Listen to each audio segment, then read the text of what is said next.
So how can you leverage your skill set to build wealth when you have social anxiety?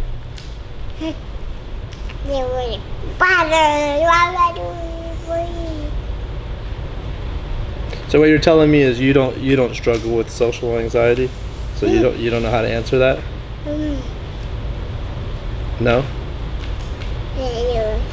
Yeah. Making a video? We are. We're making a video about wealth, correct? Wealth. Two poor dudes making a video about wealth.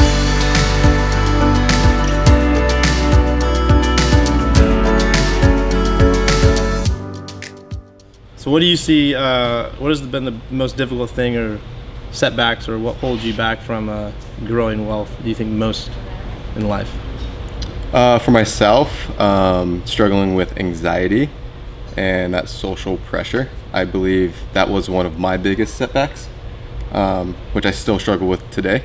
I just put myself out there, and I feel like if I don't, then I'm just going to be in one spot. So that's a lot of risk. So you're basically using your anxiety to be your fuel to pressure you into a direction, essentially. I get frustrated with it so much Okay, yeah. that I'm like, I don't want this, so I just do it. Right. I actually feel that way too. I say I'm incredibly lazy because I'll just sit around until I feel super lazy, and then I'm just like, I can't be a lazy person anymore. I must do something. Yeah. And then I get up and I'm like, to action, and then that lasts for about a couple of days, and I'm back to being lazy again.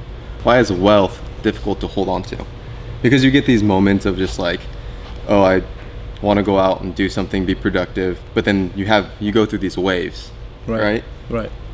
So I think that's probably one of the biggest problems is like, you have these days where you want to build wealth, but then there's some times where like, okay, I want to back off a little bit.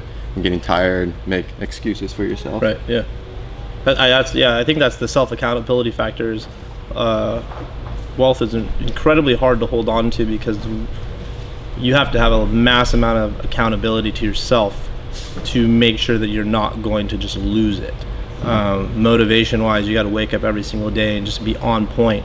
To keep that wealth going forwards, essentially. There's so many things trying to take away that wealth on a daily basis, whether it's unexpected expenses, prices going up, friends want to go out and eat out every night, and so you just do these little things, and all of a sudden you're like, wait, where's my money going? But I'd say that the biggest thing is mostly it comes down to relationships. As I find myself, I hold myself more accountable when I'm in relationship in some sort of business venture than if I'm doing a business venture by myself. And so if you can get the right people around you who also have similar wealth mindset, then you're more likely to want to partake in that adventure, that direction. And so that's kind of where the accountability factor comes into place, is people who are wealth minded will oftentimes help hold you accountable to keeping your wealth. The other thing though is money is just relationship transaction, so that you've held on to. So you go and work for somebody and yesterday and they paid you $100 to do the work, and then you're now here today, you have $100 in your pocket. Well, you're just really holding on to a relationship you had with somebody yesterday, and they just gave you $100 for that relationship transaction. So wealth essentially is just your ability to acquire relationships and hold on to those relationships and take them with you into the future. And so that's the reason why people who are wealthy have more resources, because they just have better relationships essentially that they can tap into. And so that's where you find people who who are actually incredibly wealthy, and they're not afraid of going bankrupt, they're not afraid of losing their business, they're not afraid of any of these types of problems, because the relationships they have with them are going to help them turn everything back around very quickly. And so I would say relationship is number one to acquiring wealth, especially with the right people. Yeah, that's very true, because I do feel more productive when I have like-minded people around me, rather than people that you just don't want to be around. Sometimes you have to be. Like family, you're forced to be around them. Yeah, I mean, there's a huge unwiring too. I mean, if you're in that age where you're transitioning out of your parents' home and you're going to start living on your own, you've got a lot of family habits, culture that you were raised in, and if your family was not wealth-minded, then that's not going to be something that was instilled in you. So you're going to have to go learn how to develop those behavior patterns, and that can be tricky, because if you have all these patterns of behavior from your family, and then you go out and live on your own, chances are you're going to fall back into your family behavior patterns. You're not going to create these new ones that are going to produce wealth. And so I think that's the benefit of learning how to acquire wealth, is because it's something you can transfer on to your family. And it's also the reason why you see a lot of families who have wealth are able to transfer it on to their children, because it's really a mindset of relationship. It's not the thing you do necessarily, or the job you have. So what if you fake it? Can you fake it till you make it? Yeah, so I think that's like the passion. Like, you hear a lot of people who say like, I want to do my passion, or this isn't my passion. You know, they go get a job and they're like, this isn't my passion. But you got to have the skill set first to make your passion actually work. So if you're bad at your passion is not going to produce any money. There's no wealth in your passion if you're bad at it. So you need to acquire a skill set that actually makes you able to compete on a basic level in the market at that passion. And so I think if you're going to fake it till you make it, you've got to have a skill set that you can at least fake. I see. Right? Yeah. So that people can buy into that idea. And I'd say that for me, for instance, being a gymnastics coach, like, I have the ability to help kids get results in gymnastics, but I didn't have the social skills, the relationship skills. So I could go out and coach athletes and get results. And so I would go places where I'd be with these high level coaches, but I didn't have the relationship skills necessarily to build those relationships. So I was kind of faking it until they saw me and they were like, oh wow, you're actually getting results. And they would come in and invest in me. But I don't think you can just go don the outfit and go walk into like the biggest, go walk into some corporate meeting and be like, I'm a financial advisor, and be like, I have no understanding of anything about finance. You know, and the person's like, what is your ROI? And you're just like, I don't even know what that means. Like, I don't think you can go that far into I am a doctor. Yeah. Where's your diploma? Well, and and I think also faking it till you make it comes down to intention. Like, what is your intent? Because if your intent is just to be liked, it's not going to translate very well. Yeah. So if you're just faking it to fit in, then no, you're probably not going to make it. Yeah. But if you're looking at your weaknesses and say, I know these exist, but I'm going to just focus on my strengths as best I can, and then you're just going to let it kind of just, you're like almost like throwing it all at the wall and seeing what sticks. And then you're seeing what people around you basically go, oh, I really like your, you know, work ethic, your character. Then yeah, I think it could work. For myself, I find myself that whenever I am stressed out, I always feel like I have to go towards that. I've always been like that.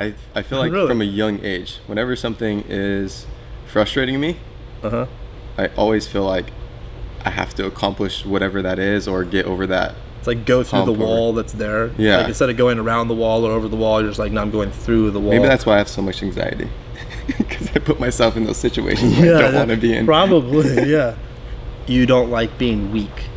And so you probably have, when stress takes you on, you don't want to break under that stress or see a weakness in yourself, because you feel like if the stress were to win, then you were weak. Instead of looking at like, maybe just put yourself in a different pond with a different type of stress, and you'd save a lot of time and energy. I don't know, I could be wrong, but I mean, do you feel like you waste time trying to solve these stressful situations or dealing with these problems? Like, have you ever taken on a project where you're like, I'm going to overcome this, but it's like entirely not necessary towards your direction of life at all, but you're just like, I must overcome? Yeah. Okay, so you probably waste a lot of time trying to prove yourself in directions that don't even matter. And that's not that skill set, that coping mechanism, whatever it is, it's not that it's bad. It's just bad in the sense that it creates distractions. But if you were able to laser focus it only on your target, and you'd say, I never care about any of these other stresses. It's kind of like my wife. I love her to death. But if the floor is messy, like dirty floor, and I'm not talking dirty, I'm talking you just walked in the house with your shoes on, she has to sweep it. And I don't want to go as extreme as OCD, but it's just like that's what she does. It's like when there's a dirty floor, I sweep the dirty floor. I can live on the floor for a couple days before it gets swept. So it's almost like you see the stress and you're just like, I have to attack it for whatever reason, which is awesome if you put yourself in an environment where that character trait is capitalized on. I mean, that would be really the ideal team. Right. And then you guys are all leveraging your time efficiency for whatever productivity you're trying to produce, and then that's your wealth, essentially. That's why I love investing in the stock market, because I'm not going to run Xerox. I could care less about paper, but somebody out there cares about copiers and paper. So it's like, well, they're passionate about it. They have all the skills necessary to run Xerox, let's just say that company. It's like the stock market just allows you to basically be like, yeah, I'll put some money in that guy's direction. It could be $100, but you're just like, here's $100, and you know their passion in Xerox copying is going to take that $100 and grow it for you. Yeah. You don't actually have to be like, I'm going to start a Xerox company. That's why I love the stock market, because you get to invest in everybody's passion and drive, and it's not scary when you look at it that way. But that's no different than when you see athletes or you see kids or people who want to learn anything. That's just no different than when you want to learn something, that viewer that's watching. Because if I go, hey, you want to learn how to play the piano, and then you're like, sure, and you show up to the piano lesson every single day, and you're just kind of like, I hate this and I don't really care. It's like, no, you don't really want to learn. Why would I be paying for your lesson? I don't want to invest in this. Yeah. But the person who's like, yeah, I'm going to eat that up. I'm going to learn how to become the best pianist ever. Yeah. But that goes, I mean, you brought up the hacking thing, human hacking, like, or you didn't bring up the hacking, but your talent. But that's the thing is, we have so much potential. Like, you could take that ability to see stress and take it head on and attack it. And you could put that in so many different directions and go so far with it that it could have this massive productivity for you. Yeah. And that's what I love, is that fact that you can leverage that. My ability to see patterns and pattern recognition and use that in stressful situations has allowed me to leverage being an employee and making $13 at 28 years old and turning into a business owner, and being somewhat successful at it. So that's just my coping mechanism with pattern recognition. I just got someone else to believe in it, and they're just basically like, you're better at this than I am. Let's become business partners.